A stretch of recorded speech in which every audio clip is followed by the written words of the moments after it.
하나님과 화평을 누리자. 아멘. 아멘. 겸손과 순종의 마음으로 오늘 이 말씀을 함께 받도록 하겠습니다. 오늘부터 로마서 말씀을 다시 시작합니다. 제가 다시라고 말씀드리는 이유는 우리는 이미 로마서의 반절을 살펴보았기 때문입니다. 그 내용들 기억나십니까? 기억나신다고 하면 비정상입니다. 자, 저를 따라합니다. 나는 정상이다. 여러분도 정상, 저도 정상입니다. 말씀을 전한 저도 정상이에요. 가물가물합니다. 자, 그러면 로마서를 처음부터 다시 시작해야 되는가? 그렇진 않습니다.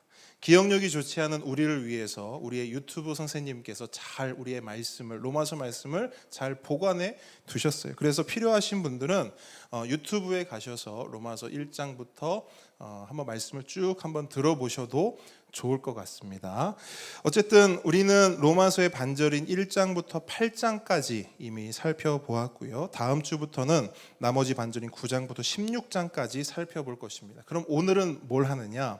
오늘은 이 로마서라고 하는 전체 숲을 다시 한번 살펴보려고 합니다. 사실 로마서는 간단한 책이 아닙니다. 그래서 이게 어설피 가다가는 길을 잃기가 쉬워요. 그래서 오늘 이 시간 전체적인 숲을 먼저 함께 보고 그 핵심 내용들을 잘 정리해서 로마서 16장까지 끝까지 함께 잘 걸어가 보도록 하겠습니다. 그래서 오늘 말씀의 제목은 로마서의 뭐예요? 핵심. 따라합니다. 로마서의 핵심. 자, 로마서가 도대체 어떤 책인가? 로마서가 이야기하는 게 뭔가? 여러분 오늘 이 시간 그 로마서를 여러분 머릿속에 완전히 집어넣는 시간 되기를 축복합니다. 자, 화면을 한번 보겠습니다. 자, 먼저 로마서는 57년경에 쓰여진 바울의 편지입니다. 바울의 뭐라고요? 편지. 자, 그러면 편지 이름이 왜 로마서냐? 수신자가, 그러니까 편지를 받는 사람들이 로마에 있는 교회, 로마에 있는 그리스도인들이기 때문입니다. 그래서 로마서의 원어 제목을 보면 로마인들에게 보내는 편지라고 되어 있어요. 우리는 그걸 줄여서 뭐라고 합니까? 로마서라고 하는 것이죠. 자, 이제 저를 봐주십시오. 그러면 이 로마서를 기록한 바울은 어떤 사람이냐? 오랜만에 우리 보배들에게 퀴즈 한번 내보도록 하겠습니다. 자, 바울은 지금의 이름이 개명한 이름이에요. 그러면 바울 이전에, 자, 큰 보배들 말고 작은 보배들에 되는 겁니다. 큰 보배들은 또 다음 퀴즈가 있어요. 작은 보배들. 자, 바울 이전에 그 바울의 이름은 뭐였을까요?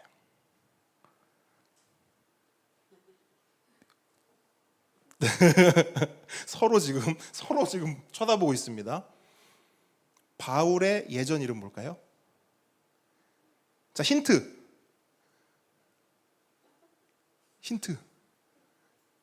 이거 하고 울 하면 됩니다. 이거 울. 자, 박수 한번 하겠습니다. 어렵게 나왔습니다, 답이. 자, 바울의 원래 이름이 뭐라고요? 사울. 자, 그러면 조금 어려운 문제예요. 이건 큰 보배들 한번, 야, 이거 큰 보배들 맞출 수 있어. 맞추면 진짜 대박입니다, 여러분. 자, 그러면 바울은 이스라엘 지파 중에 어느 지파 출신일까요? 야, 이거를 한번 그냥 찍어보세요. 네? 네, 역시 우리 작은 보배들은 그냥 늘 똥 아니면 코딱지, 이게 제일 같은 주 관심사입니다. 자, 우리 어른들 혹시 아십니까? 바울이 네? 아, 역시 야, 수준이 상당합니다. 자, 베냐민 지파예요. 그러면 조금 더 한번 수준을 올려볼게요. 자, 이 베냐민 지파의 역사를 쭉 거슬러 올라가면 우리 통큰통독 하면 이제 딱 떠오를 거예요. 베냐민 지파 하면 딱 떠오르는 유명한 왕이 있어야 돼. 아, 그렇죠. 통큰통독 딱 배웠잖아요. 그죠? 사울이 죽었을 때 어떤 지파에서 와서 그 시체를 거뒀다고요? 그렇죠. 그러니까 우리는 이미 다 알고 있어요. 자, 그럼 봅시다. 우리는 사울 왕 하면 이미지가 어때요? 딱 봤을 때 좋은 왕, 나쁜 왕. 하나, 둘, 셋. 그렇죠. 나쁜 왕이 우리한테는. 그런데 베냐민 지파 사람들에게는 어떨까요? 그들에게 있어서는 이 사울왕은 자신들의 지파를 빛낸 영웅 같은 존재예요. 우리로 치면 약간 이순신 같은 느낌인 거예요, 사울왕이. 그래서 바울의 아버지는 바울이 태어나자마자 어떤 기대감을 가지고 이름을 사울이라고 붙인 거예요. 왜? 사울처럼 위대하고 큰 왕이 되라.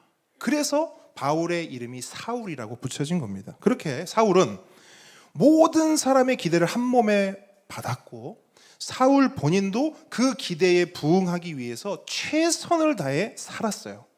그렇게 사울은 당대 최고 지성인 가말리엘 문하에 들어가게 됩니다. 오늘날로 치면 영재 중에 영재만 들어갈 수 있는 곳이라고 생각하시면 됩니다. 어느 정도냐? 일단 그 문하에 들어가려면 모세오경, 뭐죠? 창, 출, 래, 민, 신, 이 모세오경을 달달달 외워야 돼요. 그냥 퀴즈를 내는 게 아니고 그냥 달달달 외워야 됩니다. 근데 그때 나이가 몇 살이냐? 13세. 자, 우리 은찬이가 지금 몇 살이죠? 14살. 민우가 13세네, 그죠? 민우 나이에 창출 레민신을 달달달 외워야 돼요. 그게 입학 시험 같은 거였습니다. 그래서 매년 이스라엘 전체 지역에서 수많은 사람들이 지원을 해요. 근데 그 중에서도 한 2-3명 정도만 입학하는 곳이 바로 가말리엘 문화였습니다. 그런데 그 입학하기도 어려운 곳에서 바울은 역대 최고 똑똑했던 수석으로 꼽혀요. 그 가말리엘 문화 중에서 누가 제일 똑똑했냐 그러면 하나같이 다 사울이요 이렇게 얘기하는 거예요. 말 그대로 천재 중에 천재였습니다. 그러다 보니 사울은 이스라엘 유대인 공동체에서도 인정을 받게 되고, 이제 앞으로 우리 이스라엘 공동체를 이끌어갈 차세대 지도자다라고 하는 그런 어떤 기대를 한 몸에 받아요. 그러던 어느 날 그 사울의 귀에 한 가지 소식이 들려옵니다. 어떤 소식이냐? 예수라는 어떤 한 사람이 있는데 그 사람이 십자가에 달려 죽었다가 부활을 했는데, 그 예수를 메시아로 믿는, 그 예수를 하나님의 아들로 믿는 사람들이 점점점 늘어난다는 소식이었어요.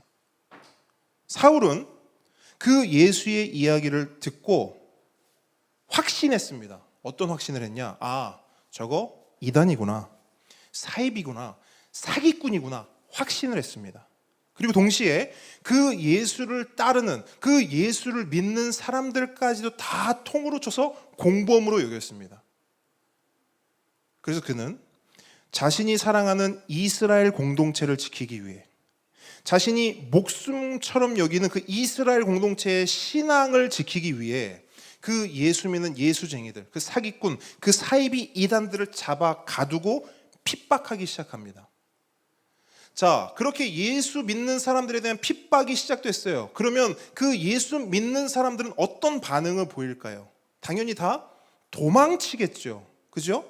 그렇게 예수 믿는 사람들이, 성도들이 도망칩니다. 예루살렘 지역을 떠나서 다른 지역으로 뿔뿔이 흩어져요. 그 중에서 다메섹이라고 하는 지역이 있었는데, 그 다메섹이라고 하는 지역으로 많은 사람들이 피신을 했다라는 소식이 또 사울 귀에 들어가요. 사울이 어떻게 하느냐? 그 다메섹으로 그 예수를 믿는 이단 사이비 사기꾼들을 잡으러 바로 갑니다. 바로 가요. 근데 우리가 잘 알듯이 그렇게 그 예수 사이비 이단 그들을 잡으러 가는 그 다메섹 길에서 사울의 인생이 송두리째 바뀌고 변화되는 대혁명의 역사가 일어납니다. 어떤 사건이냐? 그 사울이 예수님을 만난 거예요. 그 다메섹으로 가는 길에서. 그 만남을 통해 사울의 삶이 완전히 뒤흔들렸어요. 그의 모든 것이 변화되었습니다. 그의 생각, 그의 철학, 그의 가치관, 그의 세계관, 모든 것이 완전히 변했어요. 근데 여러분 생각해 보세요. 사울만 그랬던 건 아니에요. 예수님을 만났던 모든 사람들은 그런 완벽하고 획기적인 변화를 경험하게 됩니다. 어쨌든 사울의 삶은 완전히 달라지고 변화되었어요. 그 변화가 얼마나 급진적이고 파격적이었는지 사도행전 9장 22절을 보면 이런 기록이 있어요. 잘 들어보세요. 사울은 힘을 더 얻어 예수를 그리스도라 증언하여 다메섹에 사는 유대인들을 당혹하게 하니라. 이런 기록이 있어요. 그러니까 다메섹에 살았던 유대인들이 당혹스러웠대요. 당황스러웠대요. 왜? 사람이 하루아침에 바뀌었는데 보통 바뀐 게 아니고 완전히 바뀌어버린 거예요. 생각해 보세요. 사울이 다메섹에 왜 갔다고요? 누구 잡으러 간 거예요? 예수 믿는 사람, 그 이단 사이비 잡으러 간 거잖아요. 그죠? 그런데 막상 그 사울이 다메섹에 도착을 딱 했는데 뭐라고 말하냐면 예수는 그리스도다 얘기하는 거예요. 예수는 하나님의 아들이다. 예수는 우리가 그토록 기다린, 우리의 조상들이 그토록 기다리던 하나님께서 허락하신 메시아다. 이 이야기를 사울이 얘기를 하는 거예요. 그럼 여러분, 그 말을 듣는 다메섹에 있던 유대인들 입장을 한번 생각해 보세요. 얼마나 당혹스럽고 당황스럽겠습니까? 얼마나 충격적이었겠어요. 그들의 인식 속에 사울은 어떤 사람입니까? 보통 사람이 아니죠. 천재 중에 천재요. 이스라엘과 유대인들을 이제 이끌어갈 차세대 리더였잖아요. 그죠? 동시에 그 예수 이단을 잡기 위해 선봉에 섰던 가장 열심이고 가장 뜨거웠던 사람이었어요. 그런데 그런 사울이 갑자기 돌변해서 예수를 믿고 예수를 전한다? 이건 진짜 충격 그 자체였던 거예요. 이스라엘 전체에, 유대 사회 전체에 엄청난, 이건 토픽인 거예요. 오늘날로 치면 진짜 온 신문이 대서특필, 온 유튜브가 이 소식으로 난리가 났을 거예요. 그런데 사울은 그런 변화로 끝나는 게 아니에요. 사울은 자신의 이름도 바꿉니다. 그 사건 이후로 자신의 이름을 바꿔요. 크고 위대한 사울 왕, 그 이름을 버려버리고요, 바울이라는 이름으로 개명을 하는데, 여러분 바울이라는 이름의 의미가 뭔 줄 아십니까? 따라합니다. 작다. 예, 바울의 이름은 작다예요. 바울이라는 이름은 너무나 작고 미약하고 미천하다라는 의미를 가지고 있어요. 왜 이런 이름을 갖게 되었는가? 그는 예수를 만나고 깨달은 거죠. 예수 앞에 내가 얼마나 작고 보잘것없는 죄인인지. 예수 만나기 전에 그 화려하고 그 촉망받고 그 기대를 한 몸에 받았던 그 삶이 얼마나 부질없고 허망한 것인지를 절실히 깨달은 겁니다. 그래서 여러분, 바울이 어떤 고백을 해요? 내가 가졌던 그 모든 지위와 그 모든 지식과 영재라 들었던 그 수많은 것들이 이제 예수 앞에서는 뭐다? 쓰레기다. 배설물이다. 똥이다. 우리 보배들 좋아하는 그 똥이다. 그거 내가 최고라고 생각했고, 그게 전부라고 생각했고, 그래, 나 같은 사람이 이스라엘을 이끌어야지. 그런 자부심이 얼마나 있었겠어요. 그런데 예수를 만나고 보니, 예수 앞에 서보니 그 모든 것들이 보다 똥이라는 거예요. 그래서 그는 크고 위대해지려고 했던 사울의 삶을 내려놓고 예수만 커지고 나는 작아지는, 예수만 높아지고 나는 철저히 낮아지는 그런 작고 작은 바울의 삶을 살기로 결단한 것입니다.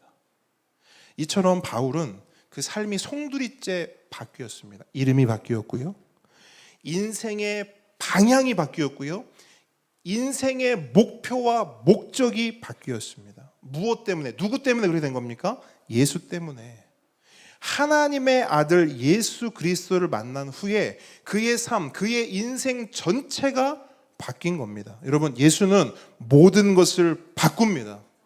예수 그리스도의 복음은 모든 사람을 변화시킵니다. 이 사실을 가장 잘 알고 있던 사람도 바울이요, 이 사실을 가장 확실하게 직접 경험한 사람도 바울입니다. 그래서 바울은 자신을 그렇게 변화시키고 자신에게 그렇게 생명을 허락한 그 예수와 예수의 복음에 대한 자신의 모든 지식과 경험을 차곡차곡 정리하여 논리 정연하게 글을 써내려 나갑니다. 그리고 그렇게 쓰여진 글을 로마에 있는 교회에 보내요. 더 나아가 오늘날 우리에게도 그 글을 선보입니다. 그 글, 그 편지가 뭐라고요? 로마서. 그 글이 로마서예요. 그렇기 때문에 로마서의 핵심은 단 하나, 예수 복음입니다. 로마서 핵심이 뭐라고요? 예수 복음. 자신이 경험했던 예수, 자신이 깨달은 예수를 그가 가진 그 놀라운 지식과 그가 가졌던 그 놀라운 천재성으로 그 예수가 누구인지, 그 복음이 무엇인지를 당시 로마 교회와 오늘날 수많은 교회들에게 소개하는 겁니다. 그래서 어떤 신학자는 로마서를 가리켜서 5번째 복음서다라고 말해요. 몇 번째 복음서라고요? 5번째 복음서. 그 이유가 무엇인가? 화면 한번 보시겠어요? 자, 로마서는 5번째 복음서다. 왜냐하면, 자, 마태복음부터 읽습니다. 시작. 마태복음은 복음의 넓이, 마가복음은 복음의 토대, 누가복음은 복음의 폭, 요한복음은 복음의 높이를 설명했다면 로마서는 복음의 깊이를 설명하기 때문이다. 자, 우리가 사복음서를 왜 사복음서라고 하죠? 예수 그리스도를 각자의 관점으로 보는 복음서이기 때문에 사복음서. 그래서 같은 관점으로 기록되었다 이렇게 얘기를 해요. 그런데 이 신학자는 거기에 로마서를 포함시키는 거예요. 마태는 넓이, 마가는 토대, 누가는 폭, 요한은 높이를 설명했다면 로마서는 복음의 진수, 정수, 그 깊이를 가장 완벽하게 설명했다는 겁니다. 그래서 이 로마서를 통해서 우리는 복음의 실체에 접근하게 됩니다. 복음이 뭔지를 알게 돼요. 그리고 또 한 고백을 여러분께 소개를 하고 싶은데 화면 한 번 더 보시겠어요? 종교개혁자 마틴 루터 아시죠?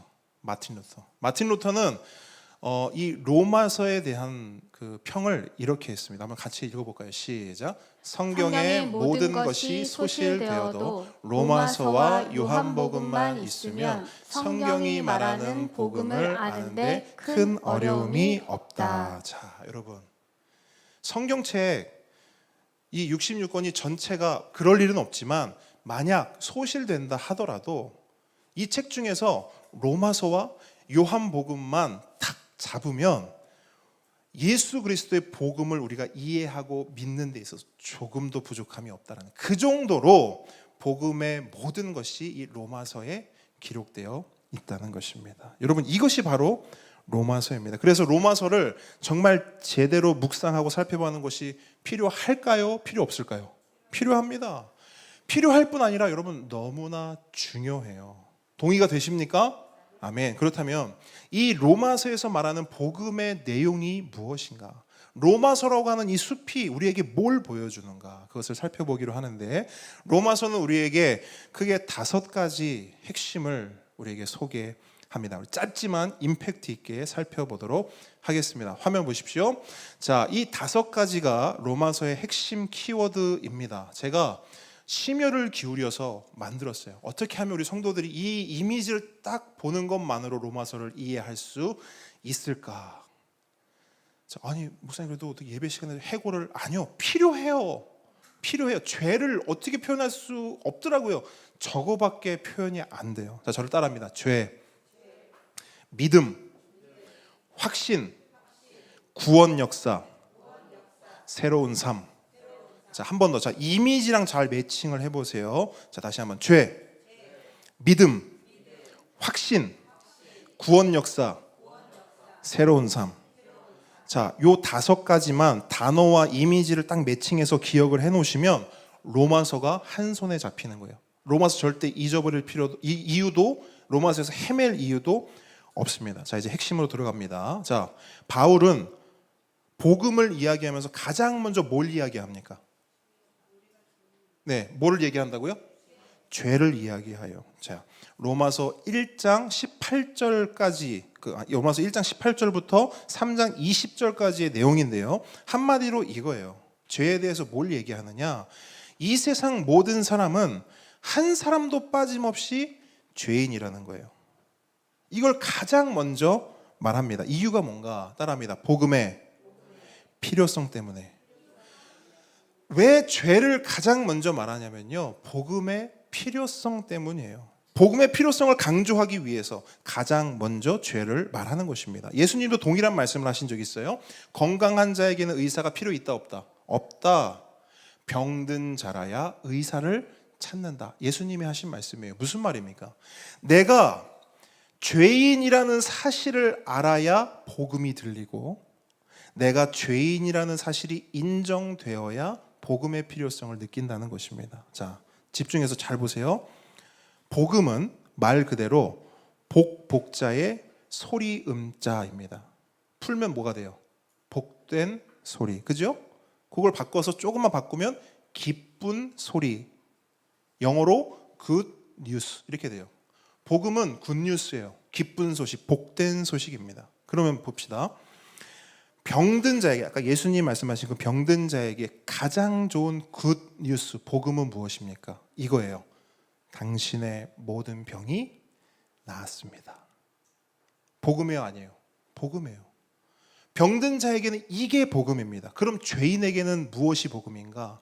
당신의 모든 죄가 용서되었습니다. 이거 맞습니까? 맞아요. 당신은 이제 더 이상 죄 때문에 벌 받을 필요 없고, 죄 때문에 사형당할 이유도 없습니다. 당신은 이제 무죄입니다. 모든 죄와 벌과 심판으로부터 자유입니다.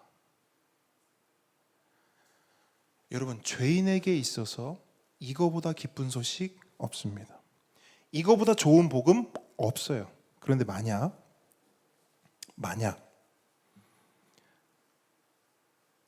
자신에게 죄가 있다는 사실을 몰라요. 자신이 죄인이라는 것이 인정이 안 돼요. 그러면 그 앞에서 아무리 복음을 말하고 예수를 전한다 한들 그 사람이 그 복음을 들을까요? 그 사람에게 복음이 필요할까요? 예수를 원할까요? 여러분, 그런 사람에게 아무리 복음을 말해보세요. 아무리 좋은 소식을 말해보세요. 귀뚱으로도 안 듣습니다. 너무나 많이 경험해본 바예요. 실제로. 죄가 뭔지를 모르고 내가 죄인이라는 사실을 모르면 아무리 예수를 떠들어도요, 아무리 복음을 유창하게 설명해도요, 귀뚱으로도 안 듣습니다. 여러분, 자신이 물에 빠져서 죽어가고 있다는 사실을 모르는데 구원의 손을 내민들, 구원의 줄을 던진들 안 잡습니다. 관심도 없어요.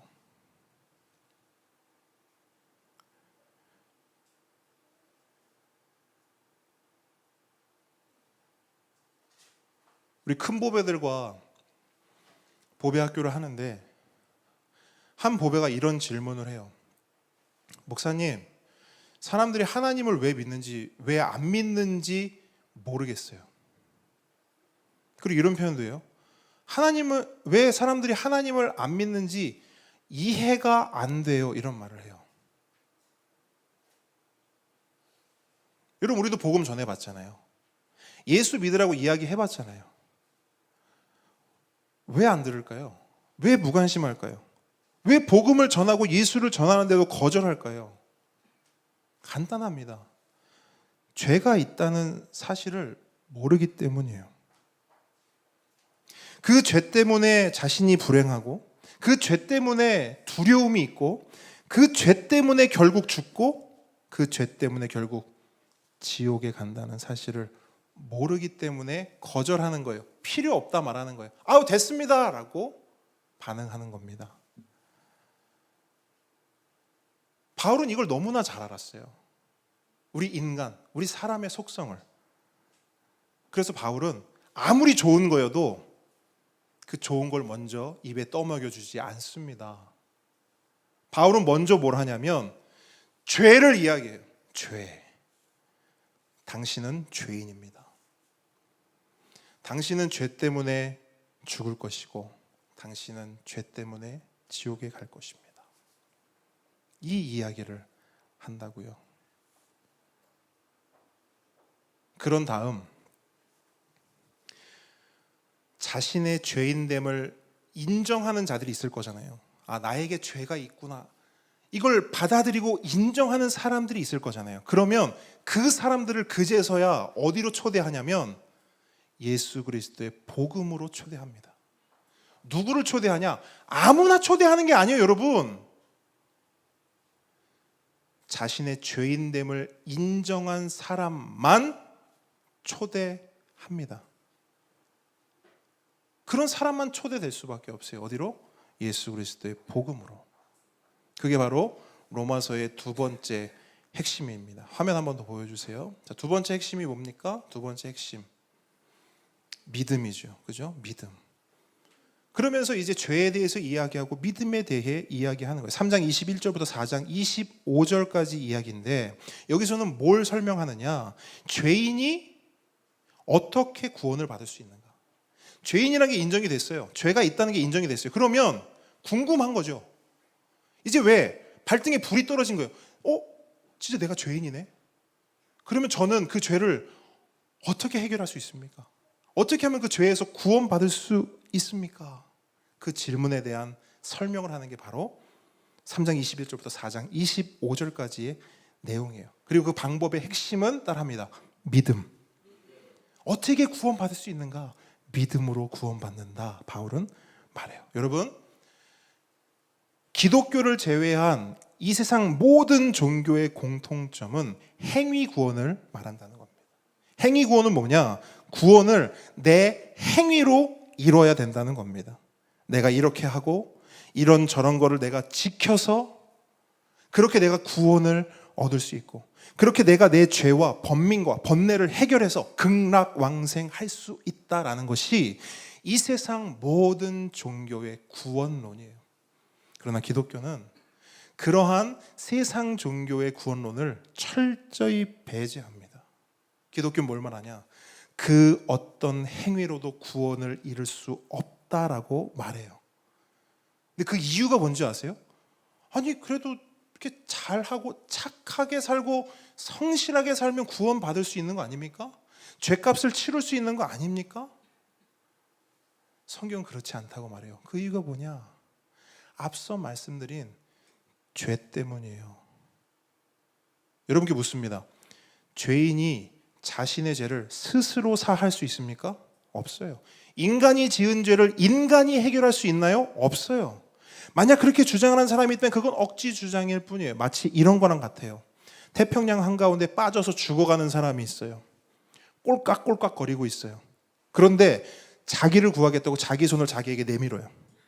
그리고 그 손을 자기가 잡아요. 그리고 구원해요. 그대로 빠져요. 여러분, 죄인은 스스로를 구할 수 없어요. 물에 빠진 사람은 스스로를 구할 수 없습니다.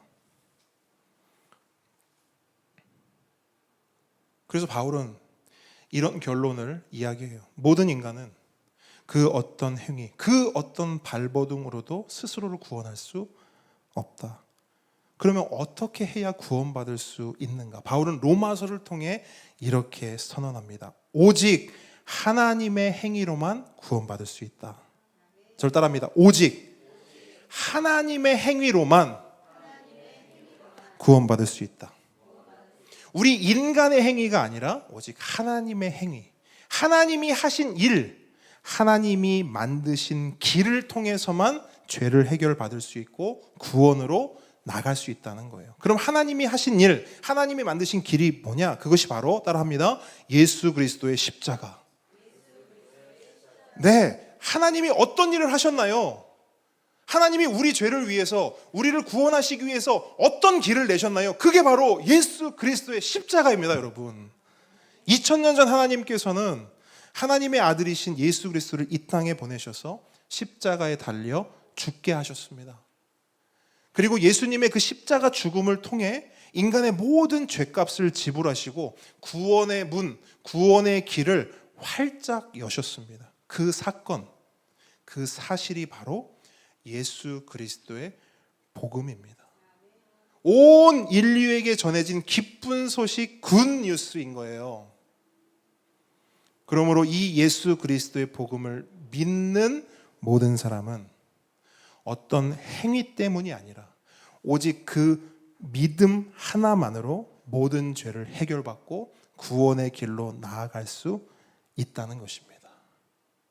아멘이십니까?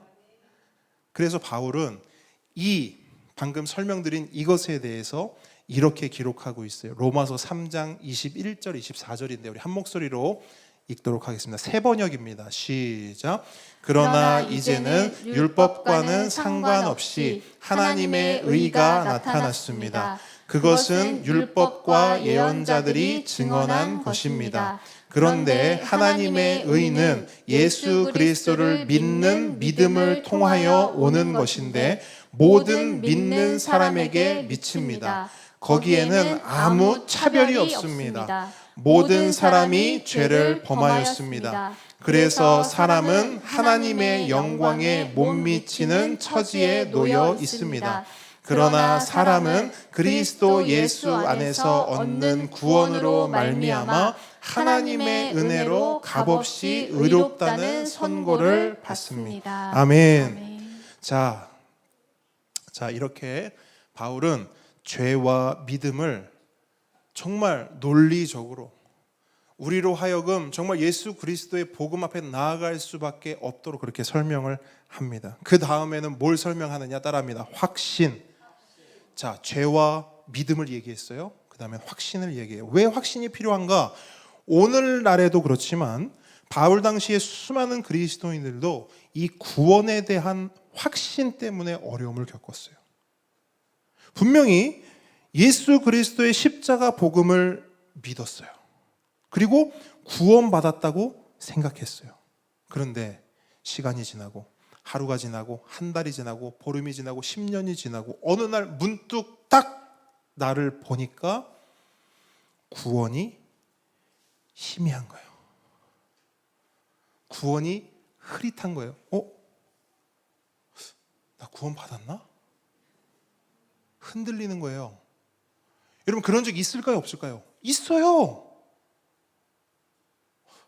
나 구원 받은 거 맞아? 교회 와서 예배 드리고 하나님의 은혜, 예수 그리스도의 복음을 노래하고 찬양하고 말씀 들을 때는 확신이 생겨요. 그런데 나의 삶으로 돌아가서 삶에서 삶을 살다 보면, 세상에 치여 살다 보면 나를 보면서 또 묻게 되죠. 야, 너 구원받은 사람 맞아? 그럴 때마다 우리 안에 드는 마음이 뭐예요? 두려움이에요. 불안함이에요.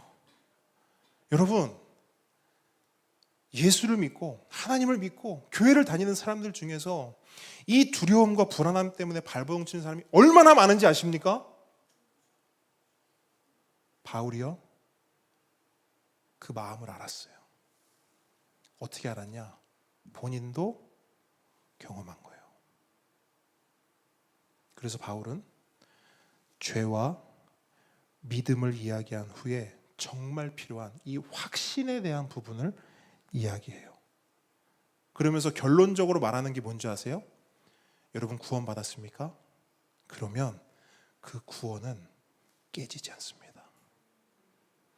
여러분 구원 받았습니까? 그 구원 여러분이 지키는 게 아닙니다. 하나님이 지킵니다. 한 번 구원받은 자를 하나님 절대 포기하지 않으시고 끝까지 데려가십니다. 그러면서 세 가지 근거를 들어서 설명을 해요. 첫째는 하나님의 사랑이에요. 하나님의 무조건적인 사랑, 하나님의 변함없는 사랑, 그 사랑을 막 설명하는 거예요. 그 사랑이 우리를 꽉 붙잡고 있다는 겁니다. 그게 바울이 설명하는 첫 번째로 우리에게 제시하는 근거예요. 두 번째는 뭐냐? 예수와의 연합입니다. 예수님을 믿는 것은 그냥 단순한 예수님 믿어요, 그냥 이런 허공에 던져지는 말로 끝나는 게 아니라, 우리가 예수님을 믿는다는 것은 예수님과의 연합이라는 거예요. 이렇게 교회 나와서 예배 드릴 때만 예수 믿는 게 아니고, 예수를 믿는 순간 우리는 예수와 연합된다는 겁니다. 하나가 된다는 거예요. 그리고 이 하나됨, 이 연합은 이 세상 그 어떤 것으로 끊을 수 있다 없다? 없다라는 거예요. 온 우주의 그 어떤 것으로도 이 연합된, 이 하나된 관계를 끊어낼 수 없다라는 겁니다. 이게 바울이 말하는 두 번째 근거예요. 세 번째 근거는 뭐냐? 성령님의 함께 하심입니다. 예수님을 믿는 사람 안에는 성령님이 함께 하시는데, 이 성령님께서 우리가 하나님 앞에 가는 날까지 우리를 떠나거나 버리지 않으시고 끝까지 함께 하신다는 겁니다. 그게 바울이 말하는 우리의 확신의 세 가지 근거입니다. 결론은 뭐예요? 삼위 하나님이에요.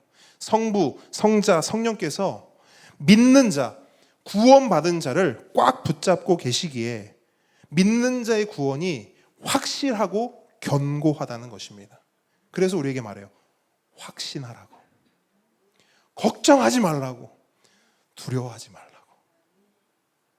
그래서 로마서 8장 38절로 39절 보니까 바울이 이렇게 말해요. 우리 한번 바울의 이 확신 넘치는 고백을 함께 고백하도록 하겠습니다. 시작. 나는 확신합니다. 죽음도 삶도 천사들도 권세자들도 현재일도 장래일도 능력도 높음도 깊음도 그 밖에 어떤 피조물도 우리를 우리 주 예수 그리스도 안에 있는 하나님의 사랑에서 끊을 수 없습니다. 아멘. 아멘이십니까? 여러분, 이 확신이 우리 믿는 자들에게 있는 거예요. 자, 여기까지가 놀랍게도 여기까지가 우리가 전에 살펴보았던 내용입니다. 기억나십니까? 따라합니다. 나는 정상이다. 여러분 여전히 정상이세요. 자, 여기까지가 우리가 살펴봤던 8장까지의 내용이고, 이제부터 살펴볼 내용이 이제 우리가 앞으로 계속 묵상할 내용인데요. 바울은 이렇게 죄, 믿음, 확신을 이야기한 다음에 하나님의 구원 역사에 대해서 설명을 합니다. 근데 이 부분을 이해하기 위해서는 우리가 이 질문을 던져볼 필요가 있어요. 그럼 저를 한번 따라해 주시겠습니까? 왜 유대인들은 예수 그리스도의 복음을 믿지 않는가? 여러분, 우리가 신앙생활 하면서 한 번쯤은 던져본 질문입니다. 이상하다. 우리가 출애굽기도 받고 구약에서 봤듯이 이스라엘은 분명 누구 백성이에요? 하나님 백성이잖아요. 그죠? 이상하다. 이스라엘 분명 하나님 백성이고 유대인들이 하나님이 선택한 백성인데 왜 그들은 하나님의 아들이신 예수 그리스도를 믿지 않는 거지? 이거 오늘날 많은 사람들의 퀘스천이에요. 근데 우리만 퀘스천한 게 아니에요. 그 당시 사람들도 퀘스천이었어요. 생각해보면 이게 사실 굉장히 아이러니하지 않습니까? 하나님의 구원 역사를 한번 보자고요. 구약 때부터 BC 2000년경에 아브라함을 통해 하나님의 첫 구원 역사가 시작이 돼요. 그래서 예수님께서 이 땅에 오시기 전까지는 하나님의 구원의 은혜가 주로 어디로 한정이 됐냐면 하나님의 백성, 아브라함의 후손인 유대인들에게만 한정돼 있었어요. 물론 가끔 이방인들에 대한 이야기가 나오긴 하지만 거의 대부분, 특별히 구약을 보게 되면 거의 대부분은 구원의 어떤 이야기들이 어디로 펼쳐지냐면 하나님의 백성, 유대인들에게 펼쳐진단 말이에요. 그런데 예수님이 오시고 난 후부터는요, 이 상황이 완전히 역전됩니다. 오히려 하나님 백성인 유대인들이 예수님을 어떻게 해요? 거절해요. 죽여요. 그리고 주로 우리 같은, 이 자리에 모인 우리 같은 비유대인, 다른 말로 이방인이죠. 우리 같은 이방인들이 예수님을 믿고 구원을 받게 되는 거예요. 그러니까 사람들이 이 하나님의 구원 역사를 보면서 궁금한 겁니다. 이상하다. 왜 예수님이 오셨는데 정작 하나님의 백성들은 그를 외면하지? 하나님이 유대인을 버렸구나. 하나님의 구원 역사 가운데 하나님이 유대인, 이스라엘은 그냥 제해버리셨구나. 이런 생각을 갖는 겁니다. 그래서 그 부분을 바울이 설명해 주는 거예요. 근데 바울의 설명의 핵심이 뭐냐? 로마서 11장 25절로 26절 말씀이에요. 우리 한번 같이 읽어보도록 하겠습니다. 시작. 형제자매 여러분, 나는 여러분이 이 신비한 비밀을 알기를 바랍니다. 그것은 여러분이 스스로 현명하다고 생각하는 일이 없게 하려는 것입니다. 그 비밀은 이러합니다. 이방 사람의 수가 다 찰 때까지 이스라엘 사람들 가운데서 일부가 완고해진 대로 있으리라는 것과 온 이스라엘이 구원을 받게 되리라는 것입니다. 아멘. 자, 무슨 말이냐면 하나님께서는 유대인을 버리지 않았다는 거예요. 다만 지금은 우리 같은 이방인을 위한 때요. 이 이방인의 수가 충만히 차면 하나님은 다시 유대인이 예수님을 믿도록 구원의 길로 나오도록 그들을 이끄시고 인도하신다는 겁니다. 그러면서 바울이 말하는 게 뭐냐? 이것이 하나님의 구원 역사의 비밀이요 신비라는 겁니다. 그러니까 우리 머리로는 잘 이해가 되지 않지만 하나님은 이렇게 구원 역사를 써내려 가신다는 거예요. 그래서 우리가 이제 다음 주부터 그 구원의 비밀과 신비를 우리가 함께 묵상해 나갈 것입니다. 자, 이제 마지막이에요. 자, 마지막 화면 한 번 더 보여주시고, 바울은 로마서의 마지막을 뭐로 채우고 있느냐? 따라합니다. 새로운 삶. 자, 복음을 믿는 성도가 예수를 믿는 순간부터 죽는 순간까지 이 세상에서 어떻게, 이 땅에서 어떤 삶을 살아야 하는가에 대해서 바울은 설명합니다. 그리고 그 설명의 요약이 우리가 너무나 잘 아는 말씀이에요. 로마서 12장 1절로 2절 말씀이거든요. 그러니까 우리의 삶, 새로운 삶은 어떤 삶이냐? 우리 화면 보시면서 함께 말씀 읽도록 합니다. 시작. 형제 자매 여러분, 그러므로 나는 하나님의 자비하심을 힘입어 여러분에게 권합니다. 여러분의 몸을 하나님께서 기뻐하실 거룩한 산 제물로 드리십시오. 이것이 여러분이 드릴 합당한 예배입니다. 여러분은 이 시대의 풍조를 본받지 말고 마음을 새롭게 함으로 변화를 받아서 하나님의 선하시고 기뻐하시고 완전하신 뜻이 무엇인지를 분별하도록 하십시오. 아멘. 자, 바울은 복음을 믿는 자의 삶, 구원받은 자의 삶을 예배라고 하는 단어로 요약합니다. 그리고 다시 이 예배라는 단어를 여러 다양한 단어로 확장시켜 나누면서 구원받은 자의 삶에 대한 구체적인 설명을 이어가요. 이런 단어들입니다. 첫 번째, 섬김입니다. 뭐라고요? 섬김. 그러니까 구원받은 자의 삶에 드리는 예배가 무엇이냐? 구체적으로 섬김이라는 거예요. 우리가 예수님께 섬김 받았듯이 서로 섬기라는 것입니다. 섬김 받으려고 용 쓰지 말고 어떻게 하면 내가 예수님처럼 섬길 수 있을까? 예수님은 우리를 위해서 죽기까지 하셨는데 나는 어떻게 하면 내 옆에 있는 형제 자매를 위해서 그렇게 죽기까지 헌신하고 섬기고 저 사람을 세워줄 수 있을까? 여기에 열심을 내라는 겁니다. 그리고 두 번째는 이런 거예요. 사랑. 뭐라고요? 사랑. 하나님께서 독생자를 주시기까지 우리를 사랑하셨으니 그 사랑을 받은 우리도 서로 사랑하고 배려하며 그렇게 살아가야 한다는 겁니다. 마지막으로는 이거예요. 따라합니다. 하나됨. 여러분 세상을 보세요. 그냥 오늘 우리가 사는 세상만 한번 보자고요. 우리가 사는 이 세상에는 늘 분열과 갈등뿐입니다. 요즘은 뉴스를 보기가 겁나요. 왜? 뉴스만 켜면 분열과 갈등이에요. 다른 편끼리 분열하고 갈등하는 거 당연한 거죠. 근데 뉴스를 보면 같은 편끼리도 분열하고 갈등하고. 그럼 오늘날만 그러냐는 거예요? 아니요. 오고 가는 모든 역사를 보십시오. 역사는 분열의 역사요, 갈등의 역사입니다. 예나 지금이나 조금도 변한 게 없어요. 그래서 바울은 이러한 분열과 갈등으로 가득한 이 세상에 대한 표현을 이렇게 해요. 이것이 세상의 풍조다, 이렇게 말해요. 그리고 그 풍조를 따르라, 따르지 말라. 따르지 말라. 이 시대의 풍조를 본받지 말고, 분열되고 나뉘고 깨지는 이 시대의 그 풍조를 본받지 말고 마음을 새롭게 함으로 변화를 받아서 하나님의 선하시고 기뻐하시고 완전하신 뜻이 무엇인지를 분별해라.